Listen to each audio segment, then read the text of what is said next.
Welcome to Whatever Happened to Pizza at McDonald's, the investigative journalism program where I ask the question, whatever happened to the pizza at McDonald's? I'm your host, Brian Thompson. Last week, I endeavored to learn the art of hacking so that I might become what I have discovered to be called a quote-unquote white hat hacker. That is, a hacker who hacks not in pursuit of financial or other personal gain, but instead to further noble goals such as exposing the harmful practices of powerful governments or uncovering secrets related to the true reason why McDonald's stopped serving pizza. I believe I meet the second criteria for white hat hacking, as uncovering said secrets is exactly what I am attempting to do. Unfortunately, I lack one of the key skills necessary to become an effective hacker, namely, any deep knowledge of computers or how they work. I do own a personal computer, but I use it mostly for sending and receiving electronic mails and reading World Wide Web blogs about the terrible Mothman. I also own a telephone, which is really tantamount to a pocket computer, but this I use almost exclusively for conducting telephonic journalism. For guidance, I contacted the Confederation of Computer Experts called the Geek Squad. But one of their resident hackers, a hacker who goes by the cool hacker name Agent Andrew, told me he could not teach me how to hack. I do understand why this would be the case.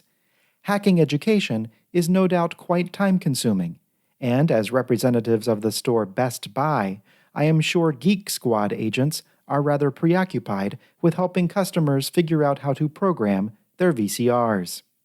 Agent Andrew suggested I use the Google.com information service to look for an ethical hacking academy in which I could enroll.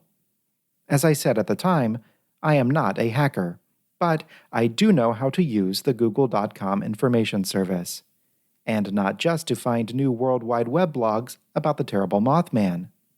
So I sat down before my personal computer, cracked the knuckles of my typing hands, and jacked in to the net.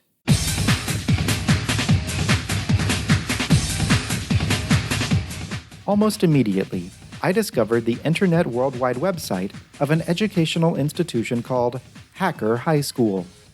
One of its founders, Peter Herzog, explains it thusly. Well, this is Hacker High School. It's a project we began in 2003, and the idea was to bring cyber safety and cybersecurity to teenagers, specifically for teenagers. We wanted to build the materials to work with the way teenagers learn, because a lot of the materials at the time were either very dry security stuff, or it was written by usually ghostwritten and paid for by governments, and usually started the first third of the document was about how they're criminals and they were pirates and they shouldn't be downloading this or taking this copyright or breaking that EULA. And we decided that that is absolutely not the way to teach teenagers. This approach to hacking education sounds very appealing to me. Every individual has different needs when it comes to learning, but I have been discouraged in the past by teachers accusing me of criminal activity. This is one of the many reasons why I dropped out of journalism school, as one of the very first lessons was less a lecture and more what I would characterize as a figuratively unhinged screed about when it is or is not legal to record and broadcast telephone calls without the express permission of all involved parties. In my personal opinion, which many have characterized as quite humble, it is this kind of metaphorical red tape that keeps journalists from operating at the highest levels, especially if they are not self-taught like me. So the philosophy of Hacker High School not to treat their students as criminals seemed much more palatable. However, I did notice one potentially major obstacle to my enrollment. And the idea was to bring cyber safety and cybersecurity to teenagers, specifically for teenagers. Let us hear that again, but slowed down for clarity. And the idea was to bring cyber safety and cybersecurity to teenagers, specifically for teenagers. And now backward to check for any subliminal messages in the dark speech of Lucifer's army.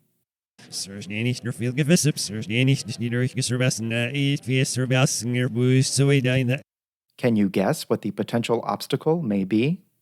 Well, you do not have to, as I shall reveal it now. I am not a teenager. There is, of course, a seemingly obvious solution.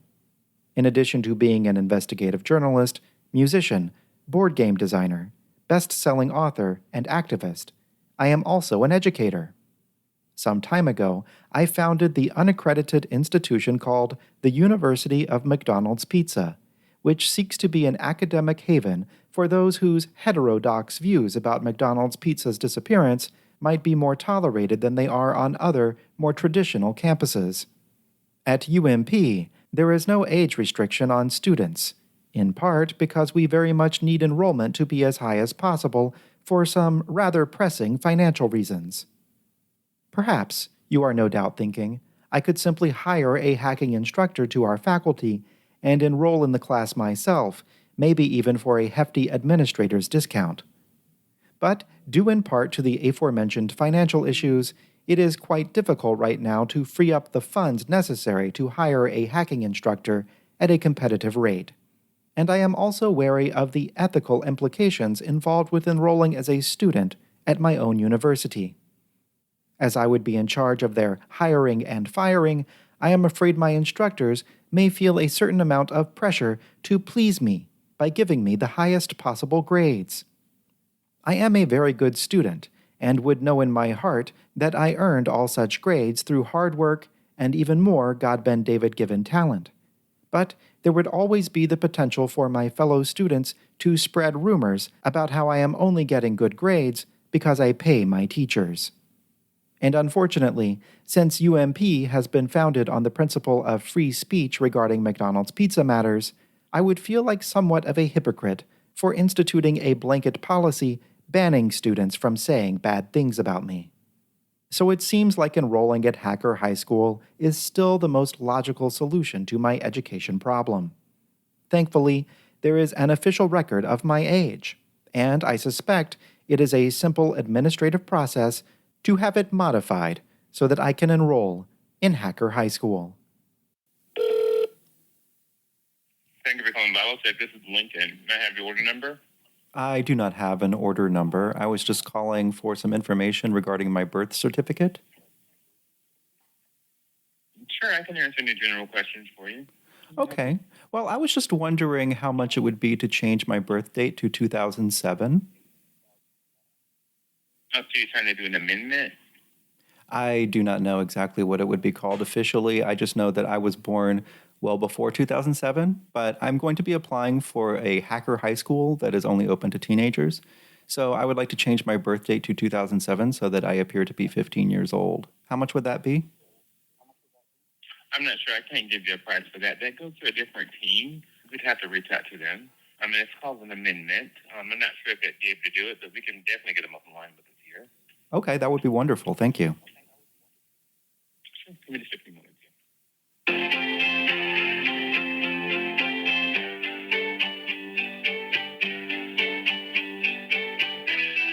Thanks for holding. Sir, did you want to write your number down for future references so you'll have it or no? Oh, certainly. I'm happy to write it down.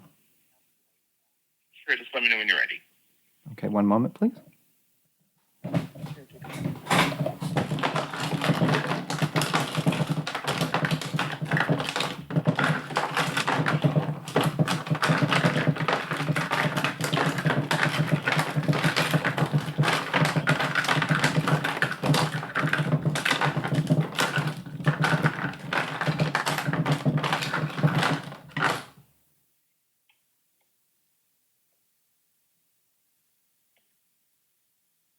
Okay, I found a pencil.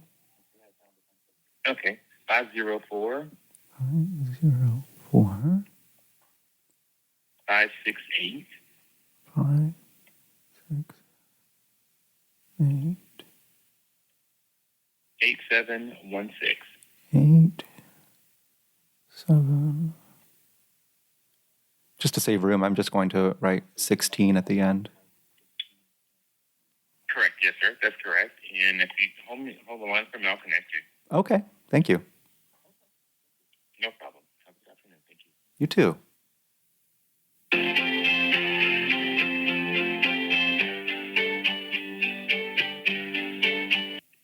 Records may help you. Hello, my name is Brian Thompson. I was transferred to you. I was told that you might be able to help me with an issue. I would like to have my birth certificate changed to say that I was born in the year 2007 so that I appear to be 15 years old.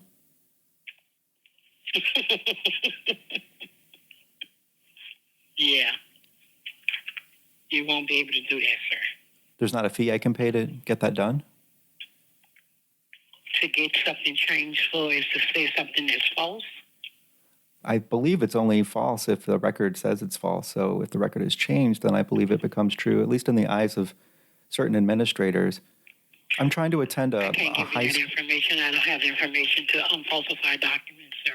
If you're not 15 years of age, they won't do that. Oh, okay. Okay. Well, I guess that does make sense. Awesome. Well, thank you. Yeah. Bye-bye. Goodbye. I was somewhat dismayed to learn I cannot alter my birth certificate. But then I realized a realization. As a school for hackers, there is a very good chance Hacker High School does not require any antiquated paper records such as birth certificates anyway. After all, in the modern era of the internet, age is pretty much just a quote-unquote vibe. Many of the most influential thought leaders on social media are barely old enough to have fully hardened skulls. Conversely, many middle-aged adults spend a great deal of time on the internet pontificating about the merits of young adult fiction, a genre created exclusively for children. It seems quite likely to me that the age restriction at Hacker High School is enforced by the only determiner of age left to our modern society, namely, draconian standards of physical beauty. Hello, and thank you for loving Sephora here at the Beverly Center. We are located on floor 7 next to Macy's at 8500 Beverly Boulevard. If you have any other further questions, please let us know by pressing 3 to speak to a beauty advisor. Thank you and have a beautiful day.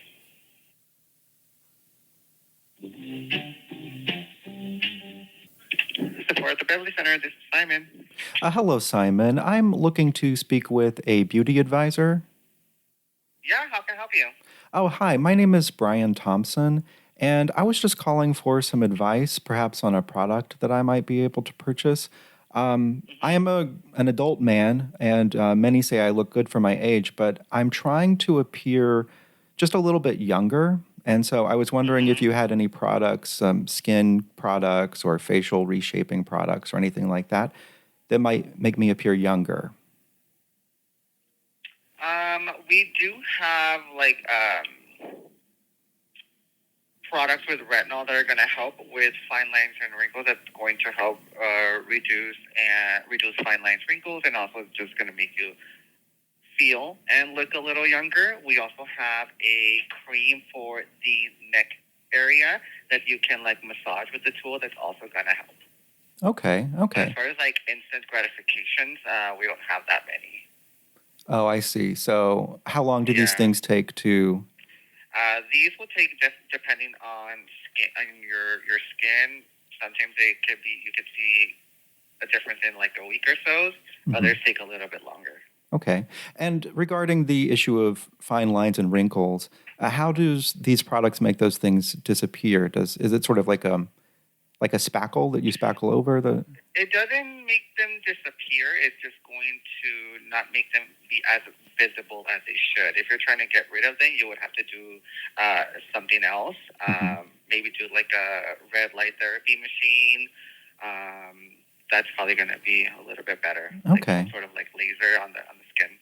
I'm a little bit concerned as well about using too much product and removing too many wrinkles and looking much younger than my target age. I definitely do not want to appear completely wrinkle-free and smooth like one of the aliens from Whitley Strieber's Communion.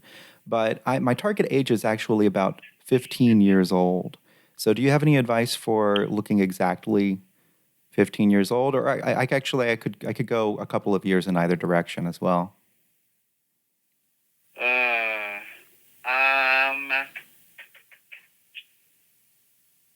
The only thing that I can think of, you would have to use some sort of retinol. That would be the only thing that I can recommend. I would advise maybe come in store. That way we can get a better look at the skin, so that we can really target the specifics of the skin that you want to target, and we can really give you the right product to use. Okay, this is all very useful information. Pardon me while I write some of this down. And you said retinol? Retinol? Mm-hmm. Yes. And what is that derived from? Retinas of various test animals? Retinade. Oh, okay. Retinade. And how is that spelled? Retinaid as in David.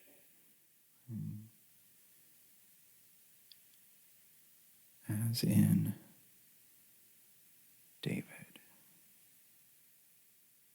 Okay, great. And just one other question. As an adult man, like many adult men actually, I'm not unusual in any way in this. I am suffering from just a fair bit of hair loss. Do you sell wigs, like 15-year-old We do not. type hairstyles? No. Okay. Do you have a wig specialist that you could refer me to? Not offhand, but we do have artists here that might have recommendations. So if you do happen to stop in, they could probably give you recommendations. Okay, thank you. You're welcome. Bye-bye. Goodbye. And now, a word from our sponsor. In The Magician's Cuticle, Part 1 of the Cycle of the Seven Cows, YA author Mackenzie Piles weaves a heart-wrenching tale of love, honor, sacrifice, obligation, hunger, both literal and figurative, longing, pain, and redemption. Join apprentice sorceress Jaclindon Passamere as she sets out on a journey with her faithful butterfly companion Chi-Chi and the spirit of a long-dead necrophilic pyromancer named Paven, who happens to live in her shoe.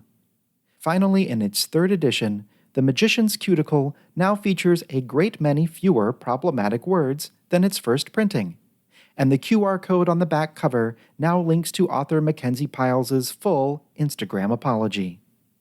The Magician's Cuticle, Part 1 of the Cycle of the Seven Cows. Experience the adventure touted as a new high watermark of imagination by AARP Magazine. Do you know what happened to pizza at McDonald's? Do you remember it? Please send all correspondence to pizza@mcdonalds@gmail.com.